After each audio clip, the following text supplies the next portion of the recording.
Most abortions in North Carolina are no longer legal after 20 weeks of pregnancy. U.S. District Court Judge William Osteen reinstated that ban late this afternoon. Good evening. Welcome to the Fox 8 10 o'clock news. I'm Neil McNeil. And I'm Katie Nordine. This is the same judge who in 2019 put an injunction on the state law which bans abortions after 20 weeks. Osteen says the Supreme Court's overturn of Roe v. Wade in June, quote, erased the legal foundation for his earlier ruling. There are exceptions for urgent medical emergencies. Fox 8's Caroline Boyer has been monitoring reaction from lawmakers. Caroline, what are they saying? Katie, no matter their opinions, most say this will be a driving force bringing people to the polls in November.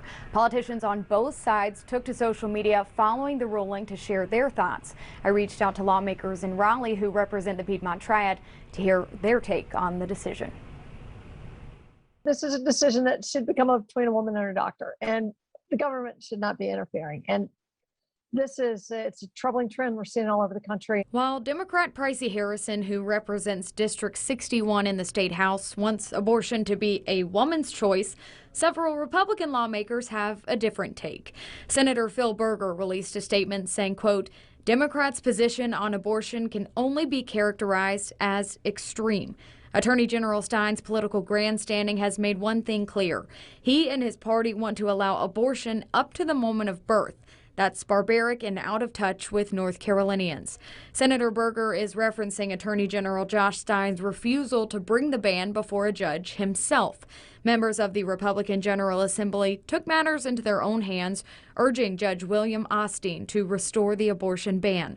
House Speaker Tim Moore also backing the decision, saying, quote, I am encouraged that although our Attorney General has failed to do his duty, today we have a ruling that upholds the law. The ban in North Carolina dates back to 1973.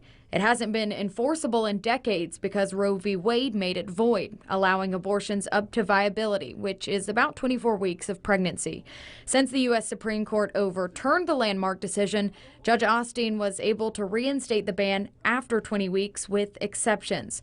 Senator Michael Garrett, who represents District 27 in the state Senate, tells Fox 8 this ruling makes the election in November even more crucial. I know that a complete and total abortion ban is what they're advocating for and what they're fighting for. And I would not be surprised to see a complete and total ban without exceptions come to North Carolina if they get a supermajority after this November's election.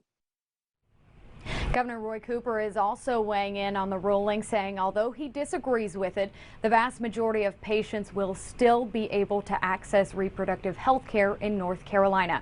In 2019, fewer than 1% of abortions across the country were performed after 20 weeks, according to data from the CDC. The governor says he will remain committed to protecting access in our state.